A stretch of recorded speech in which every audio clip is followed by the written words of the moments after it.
तर काँग्रेसच्या सर्व खासदारांसाठी व्हीप जो आहे तो जारी करण्यात आलाय। पुढील 3 दिवस सभागृहामध्ये उपस्थित राहण्याचे आदेश जे आहेत ते देण्यात आलेत। महत्त्वाच्या विधेयकांवरती चर्चा होणार असल्याने व्हीप जारी करण्यात आलेला आहे।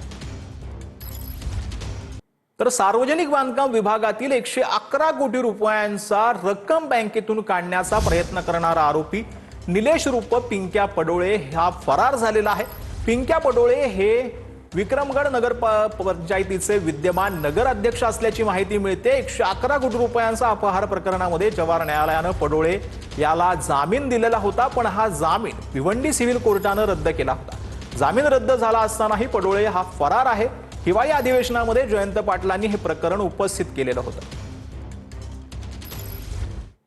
तर जळगावच्या भडगावमध्ये शाळेच्या परिसरामधील नाल्यामध्ये बुडून 2-4 वर्षीय विद्यार्थ्यांचा मृत्यू झाला होता।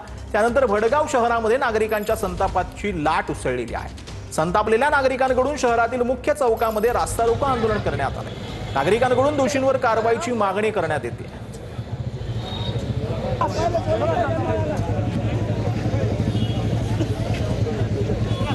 लोकसभेतील आत्मविश्वासाने विधानसभेमध्ये फटका बसलेला होता।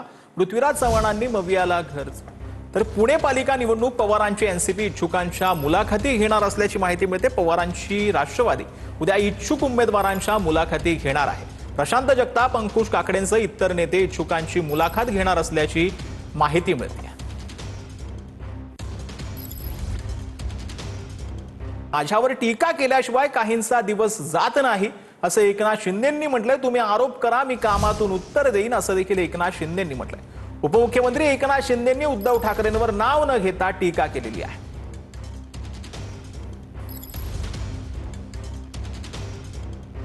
3 वर्षापासून आपण पाहतोय की एकनाथ शिंदेला सकाळी उठताना, बसताना, रात्री झोपताना शिवाय शाप दिल्याशिवाय त्यांचा दिवस पूर्ण होत नाही।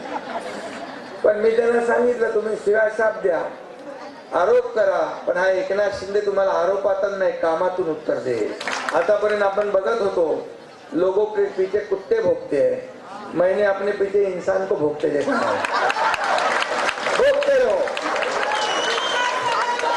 और मैं देखते रहता हूं। 2022 मध्ये ठाकरेंचं सरकार पाडणाऱ्यांचा मुंबई महापालिकेच्या तिजोरीवर डोळा होता। आदित्य ठाकरेंची वरळीतील सभेतून शिंदेंसह भाजपवर ही टीका पाहायला मिळते। दिल्लीच्या अॅनाकोंडाची सरकार पाडण्यासाठी मदत जी आहे ती घेतलेली होती असं देखील आदित्य ठाकरेंनी म्हणत अमित शहांवर टीका केली। या सगळ्या लोकांनी हे प्लॅनिंग करत करत मुंबईकरांच्या समोर पारदर्शक आणि चांगला कारभार करत आपण हे 92,000 कोटीपर्यंत गेलेलो आहे।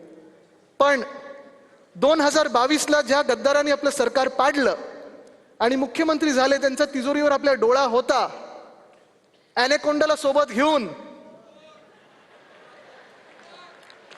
वोट चोर, नोट चोर जब साथ में आते तो क्या होता है?